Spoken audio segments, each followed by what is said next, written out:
dibawakan khas oleh Kementerian Belia dan Sukan.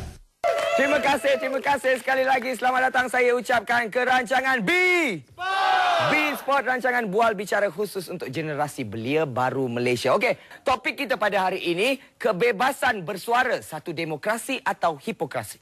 Demokrasi atau hipokrasi? Sama-sama kita untuk membincangkan topik ini, saya persilakan panel kita yang pertama, Encik Jufitri Johar. Terima kasih. Abang Ju saya panggil. Ya, saya.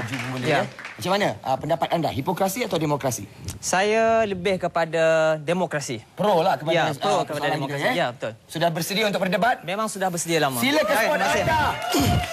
Dan untuk menentang Encik Jufitri Johar adalah saudara Ahmad Hafiz Kamal. Bro. Baik, sihat. Sihat. Dan hipokrasi pastinya? Pastinya hipokrasi. Hipokrasi? Ya. Pastinya? Pastinya. Sudah bersedia? Bersedia. Terus saja ke spot anda. Kita berikan tepukan ke bunuh.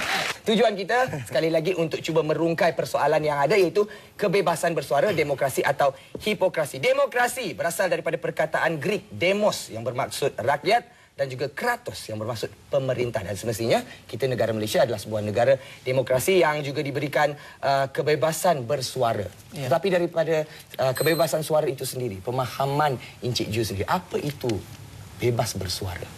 Bebas bersuara bagi saya pada rakan-rakan penonton sekalian. Sudah tentu kita diberikan kebebasan bersuara di mana-mana sahaja, tetapi kita perlu ada batasannya. Bagi pahaman saya, sudah tentu yang pertama sekali dibatasi ataupun disempadani dengan sempadan agama. Dan yang sudah tentu yang keduanya disempadani dengan sempadan undang-undang negara kita. Ya. Itu adalah kebebasan bersuara bagi anda. Menurut pandangan saya. Okey, dan bagi Bro Hafiz pula, saya nak tanya kebebasan selepas bersuara tu macam mana? Selepas bersuara. Okey, di negara kita ni, jika secara individu saya berkatakan bahawa kita kena pegang pada agama tadilah, iaitu tabligh, amanah, sidik, fatonah. Tabligh menyampai maknanya mengasimilasikan maklumat yang benar. Dan fakta maklumat yang terakhir adalah kebenaran. Saya di sini bercakap tentang kebenaran. Panas kita. Bukan tentang lain. Bagi saya pandangan generasi muda, kita melihat banyak platform-platform yang disediakan oleh pihak berkuasa ataupun pihak berwajib.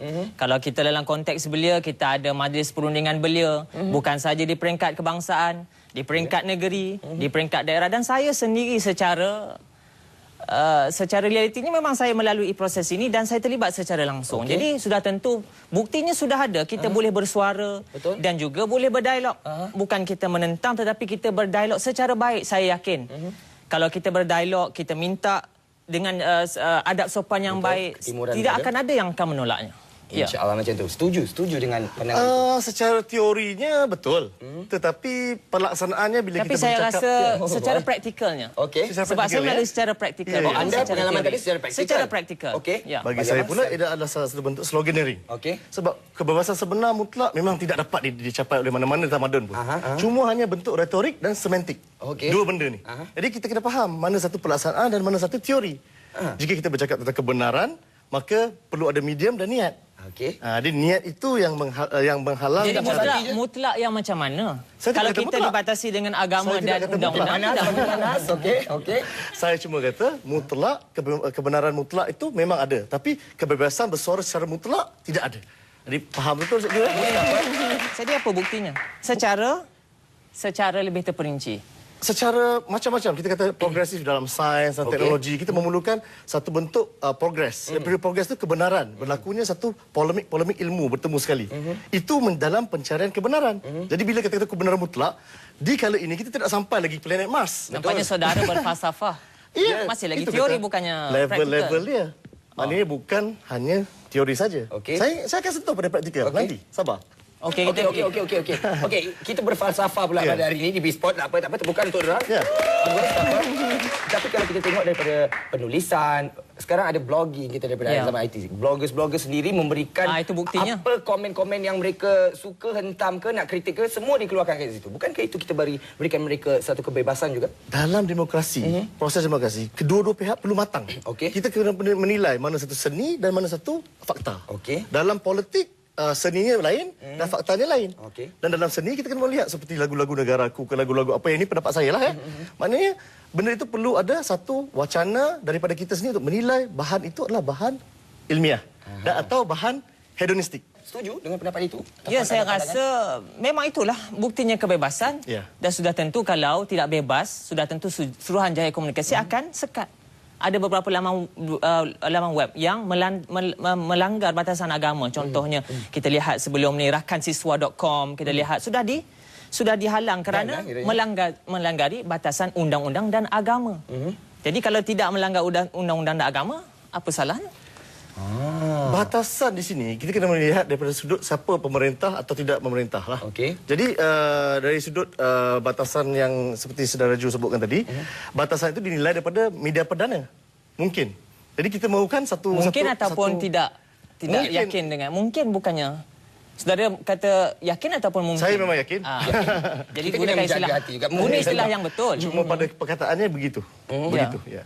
Mungkinkah ada pihak tertentu yang menggunakan alasan demokrasi ataupun hak asasi untuk satu agenda atau tujuan yang terselindung atau sebenarnya di atas nama kebebasan bersuara, kedaulatan undang-undang dan juga politik kita akan tercabar?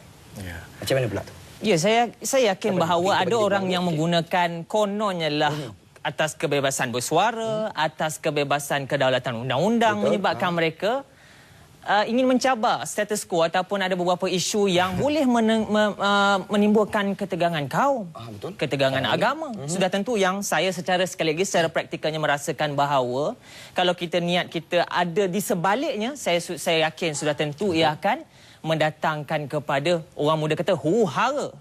Huru-hara kena sebut saudara mempersetujui saya punya retorik tadi, iaitu niat, medium dan matlamat. Ya, mungkin kita boleh ada bersama, tidak akan kita semua boleh kita tak bersetuju. Ya, ada perkara yang kita boleh bersetuju, kita setujulah. Anda setuju apa masalahnya? Setuju kedua-dua ni Ada yang pro dia, ada yang kontra. Okey, terima kasih diucapkan kepada Cik Ju Fitri dan juga Bro Hafiz kita, dan kita telah pun sampai ke segmen kita kedua, segmen On The Spot, di mana kedua-dua panel kita diberi peluang untuk menyoal masing-masing. Okey, dipersilakan siapa yang nak mula dulu? Ya, saya mulakan dululah. Silakan. Jadi sejauh mana Saudara Hafiz boleh buktikan bahawa ataupun demokrasi yang macam mana lagi ataupun kebebasan bersuara macam mana lagi Cik Hafiz nak? Adakah boleh saudara buktikan bahawa saudara tidak dipengaruhi oleh definisi kebebasan menurut Barat, yang contohnya kalau mereka hendak mandi di pantai boleh bogel atas faktor kebebasan? Macam mana? Itu faktor setempat. Jadi mungkin di negara dia dan faktor nilai-nilai dia boleh menerima sekarang begitu, kita biarkanlah seperti orang-orang. Bukankah Malaysia ni dipengaruhi kita di Malaysia, oleh orang Barat? Di Malaysia. Jadi di Malaysia kita mahukan keseramataan. Maknanya nak sama. Kita tidak mahu ada bias di dalam mana-mana penyampaian tentang kebenaran. Jadi kebenaran itu tidak boleh ditwist. Kebenaran itu mahu disamaratakan. Maknanya pihak kita hendakkan suara sampai maknanya natijah penyampaian itu adalah tetap kebenaran. Jadi ini yang demokrasi, bukan hanya permainan kata-kata dan politik. Itu tidak menjamin apa-apa. Hanya saya tambah sedikit je soalan saya. Ya, bersila. Kesamarataan ataupun keadilan. Contoh saya bagi, kalau kita sebagai seorang bapa, kita ada anak lelaki dan anak perempuan, atas dasar kesamarataan kita beri songkok kepada anak lelaki dan songkok kepada anak perempuan. Itu kesamarataan, bukan keadilan. Tentang fashion di sini. Saya contoh, saya kebenaran. Contoh. Kebenaran. Kita clearkan di sini. Cuba ceritakan. Sebenarnya simple. Bila kita sebut kebenaran, maka keadilan, aspek-aspek yang baik, yang murni, yang jitu berada dalam kebenaran. Aspek ini tidak boleh lari. Sebab kebenaran itulah yang menjadikan kita bebas. Setuju? The truth will set you free. Setuju? Ada yang setuju. Okey, ada yang setuju. Ada yang tengah-tengah dia ni cakap apa, dia ni kan. Okey, tak apa. Kita terima pendapat itu. Kita terima. Dan mungkin sekarang adakah bagi Encik Zu sendiri, okey, boleh terima? Okey. Okey. Kita tunggu soalan daripada... Kita tunggu soalan counter pula. Balas pula. Saya tidak mengatakan soalan saya akan berlainan, tapi cuma beginilah. Kita bercakap dalam demokrasi, kita mahukan semua suara didengari. Bukan suara majoriti saja. Malah minoriti juga didengari. Jadi bagaimana aspek practicality mempengaruhi sistem perjuangan Cik Zu ini? Ya, bagi generasi muda, tugasan kita hanya menyampaikan. Sudah tentu yang nak mengambil tindakan, ruangnya sudah ada, medium, tempat yang kita nak berbicara. Tapi soal mereka nak mengimplementasikan, itu soal yang kedua yang kita tidak ada kuasa untuk campur tangan. Tidak ada kuasa, maknanya pertanggungjawapan. Kita hendakkan pertanggungjawapan dalam kata-kata. Untuk pengetahuan anda, saya diam saja daripada tadi.